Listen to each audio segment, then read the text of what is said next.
बिस्मिल्लाहिर्रहमानिर्रहीम, अस्सलाम वालेकुम। नाज़रीन, आप देख रहे हैं प्राइस बॉन्ड लकी। आज आपके लिए बड़ी इंटरेस्टिंग वीडियो लेकर आया है मिज़ान रोशन अपना घर। नाज़रीन, इस वीडियो में हम आपको बताएंगे कि आप मिज़ान बैंक के रोशन स्कीम जो है, ये स्कीम आई है मिज़ान बैंक की तरफ से, किस तरह इसमें आप सेल्फ इन्वेस्टमेंट कर सकते हैं और कौन कौन लोग इसमें इन्वेस्टमेंट करने के लिए एलिजिबल है। नाज़रीन, हम शुरू करते हैं आज का प्रोग्राम। तो शुरू करने से पहले सब्सक्राइब करते हैं हमारे चैनल ताकि हमारी हौसला अफजाई हो। नाज़रीन, आपको दिखाते हैं पहले investment from Meezan Roshan digital PKR account. नाज़रीन, अगर आप इस मिज़ान की स्कीम में इन्वेस्ट करना चाहते हैं, उसके लिए आपके पास मिज़ान बैंक का जो ये डिजिटल अकाउंट है पीकेआर मतलब का पाकिस्तानी करेंसी का अकाउंट होना लाजमी है। उसके बाद अगर आप यहाँ कहीं इन्वेस्ट करते हैं या अगर आप किसी के साथ मिलकर इन्वेस्ट करना चाहते हैं, तो वो बंदा आपके फैमिली मेंबर होना चाहिए। आपके माँ बाप, भाई बहन, बीवी, बच्चे, इनमें से कोई होना चाहिए। उसके बाद payment directly in favour of seller. उसके बाद जिससे भी आप एक घर खरीदते हैं या जिसको आप आगे सेल करते हैं, पेमेंट डायरेक्टली आपके बैंक में आती है, बीच में कोई थर्ड पार्टी नहीं होती। ठीक है। उसके बाद फुल रेपिटेशन ऑफ प्रोसीड। इसका मतलब ये है कि जब आप फ्यूचर में आप अपना पैसा जो है वो वापस लेना चाहते हैं, अपने पीरियड खत्म होने से पहले, बेशक अगर आप पैसा वापस लेते हैं तो वो पैसा बगैर किसी अप्रूवल के आपके अकाउंट में आ जाएगा और उसका जो प्रॉफिट होगा, उस प्रॉफिट को आपने उस दौरान अपने अकाउंट में रखना होगा, उसको आप नहीं निकलवा सकते। अगर आपने 20 लाख लगाया है, आपका 3 लाख प्रॉफिट था, आपने 20 लाख निकलवा लिया, वो आपके अकाउंट में आ गया। ठीक है।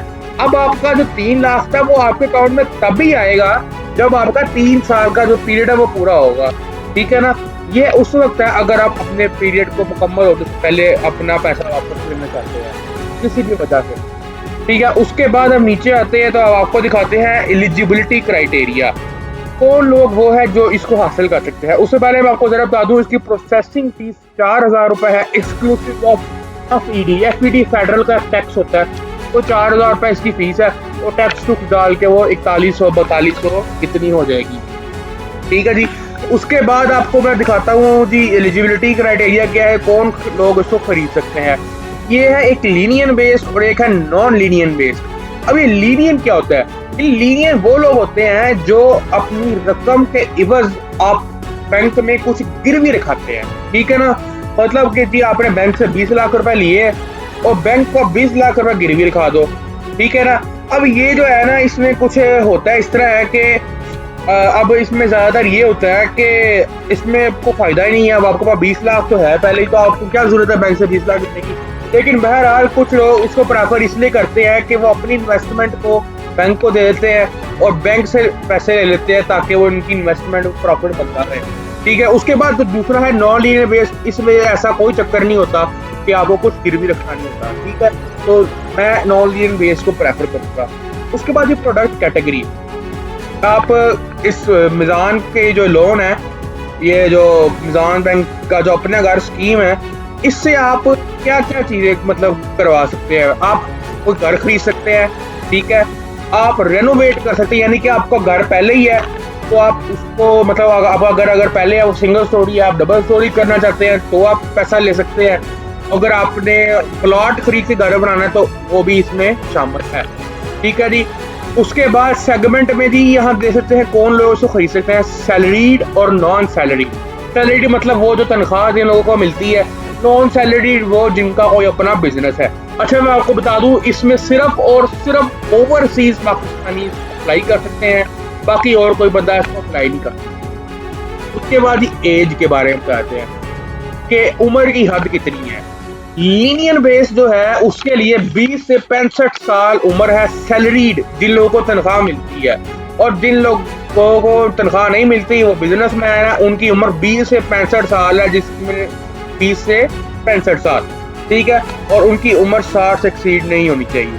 ठीक है। उसके बाद जो अगला है जी नॉन लीनियन बेस, जिसको हम प्रेफर करते हैं, वो है जी 20 से 60 साल सैलरीड जिनको तनख्वाह मिलती है, और 20 से 65 साल नॉन सैलरीड जो बिजनेसमैन है। ये नॉन लीनियन बेस्ड के लिए है, इसमें 5 साल की रिलैक्सेशन भी दी गई है बिजनेस। ठीक है। उसके बाद ही अगला हमारा जो है जी फाइनेंसिंग की टर्म्स एंड कंडीशन।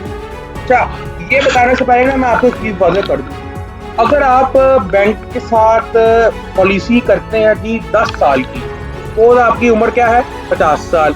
आप बैंक के साथ 10 साल का करते हैं पीरियड, तो अगर आपकी उम्र 50 साल है तो 10 साल बाद वो क्या हो जाएगी, 60 साल। ठीक है, लेकिन अगर आपकी उम्र 50 साल है और आप बैंक से 20 साल का करते हैं पीरियड, तो आप एलिजिबल नहीं होंगे, क्योंकि आपकी उम्र 20 साल के बाद 70 साल हो जाएगी, जो कि ना लीनियन में आप अप्लाई कर सकते हैं ना नॉन लीनियन में कर सकते हैं। तो अपनी उम्र के हिसाब से अपना पीरियड डिसाइड करना है। ठीक है जी। उसके बाद फाइनेंसिंग आपको टर्म्स एंड कंडीशन आते हैं। इसमें मिनिमम उन्होंने कहा हुआ जी 5 लाख रुपए और मैक्सिमम जितना मर्जी आप कर, कोई नहीं है। ठीक है, और फाइनेंसिंग का जो टेन्योर है, आप कितनी मिनिमम कितना साल का आप कर सकते हैं और मैक्सिमम कितने साल का आप कर सकते हैं, 3 साल से लेके 25 साल। ठीक है जी, मिनिमम आपने कम से कम 3 साल और ज्यादा से ज्यादा 25 साल तक अपने इस टेन्योर को लेके जा सकते हैं। उसके बाद जी को एप्लीकेंट। ये को एप्लीकेंट क्या है?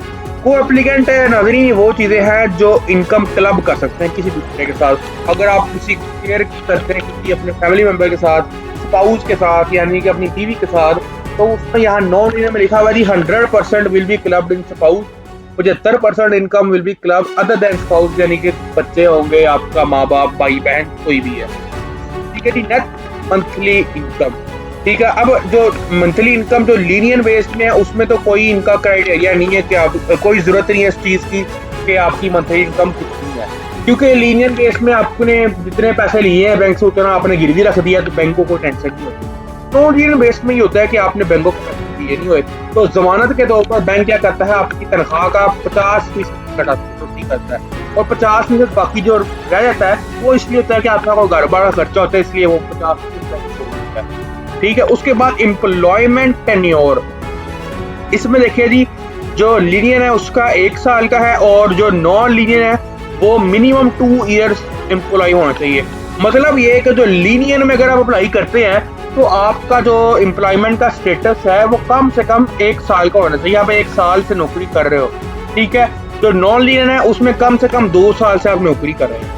कल उसके बाद हम चलते हैं प्रॉफिट रेट की तरफ, जो कि आज की वीडियो का अहम हिस्सा है। आपको पता लगेगा कि बैंक कितना प्रॉफिट दे रहा है आपसे।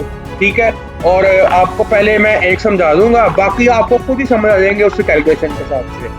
ठीक है। अब नॉन लीनियन बेस में आप देखें, सैलरी और नॉन सैलरी दोनों का एक ही रेट है। ठीक है, तो नॉन लीनियन बेस का आपको कैलकुलेट करके बताता हूँ, बाकी आप लोग खुद ही कैलकुलेट कर लेंगे। अच्छा, वेरिएबल क्या होता है? वेरिएबल रेट और फिक्स रेट, पहले मैं आपको ये बता दूं। वेरिएबल रेट होता है कि आपने प्रॉपर्टी खरीदी है 20 लाख की, और उस पे जो फिर 1 साल के बाद जब उस पे मजीद प्रॉफिट वगैरह बैंक लेगा, तो वो उस प्रॉपर्टी की प्राइस के लिहाज से लेगा, क्योंकि वो प्रॉपर्टी की प्राइस ऊपर नीचे होएगी। ठीक है ना, उस हिसाब से होगा। अब फिक्स रेट में होता है बैंक के साथ तय कर ले तो पहले ही। ठीक है, तो बैंक आपसे क्या करता है कि बैंक प्रॉपर्टी अगर आपको सपोज 20 लाख की आपने खरीदी और वो 5 साल के बाद 50 लाख की हो जाए, तो बैंक कुछ कोई गर्ज नहीं होगा, बैंक ने उसी रेट से आपसे प्रॉफिट लेना है जो बैंक के साथ आपका डिसाइड हुआ है। लेकिन अगर वेरिएबल प्रॉफिट रेट है आपका, ठीक है, तो उसमें यह है कि प्रॉपर्टी की कीमत जिस तरह ऊपर नीचे होगी उस हिसाब से बैंक का प्रॉफिट रेट भी ऊपर नीचे होगा। ठीक है, तो मेरे हिसाब से फिक्स प्रॉफिट रेट ज़्यादा बेहतर रहता है। खैर, मैं आपको वेरिएबल रेट में जो पहला ये जो प्रॉफिट का मैंने फार्मूला दिया हुआ है, ये मैं आपको इसकी तफसील बता देता हूँ कि 1 साल का मतलब किस तरह निकालते हैं। 1 ईयर के प्लस 1.5 यानी कि 1.5% प्रॉफिट। ठीक है, अब ये 1 ईयर के क्या है? के स्टैंड फॉर काइबर। काइबर क्या होता है? आपने गूगल पे जाना है, आपने यहाँ सर्च करना है काइबर। काइबर का आपने सर्च कर लेना है काइबर rate, state bank of Pakistan. ठीक है, या आपने जब सर्च करना है तो आपके सामने यहाँ काइबर का रेट आ जाएगा। ठीक है, आपने इसको क्लिक कर देना है। जब आप इसको खोलेंगे तो आपके सामने 2 इस तरह की आई मतलब के डेटों के हिसाब से आपने देखा है लेटेस्ट डेट। आज 2 तारीख है, तो आपने 2 तारीख वाला इसमें से खोल लेना है। तो आप जब 2 तारीख वाला खोल लेंगे आपके सामने रेट आ जाएंगे। 1 साल का देखिए क्या रेट है? 8 रुपए। ठीक है, 8.0। और अगर आप काइबर खरीदते हैं तो वो कितना है? 7.5। यानी कि ये जाहिरी बात है, अगर आप खरीदेंगे आपको थोड़ा कम रेट पे मिलेगा, अगर आपको बेचना होगा तो वो कम रेट होगा, और अगर आप बैंक से लेंगे तो वो बैंक आपको।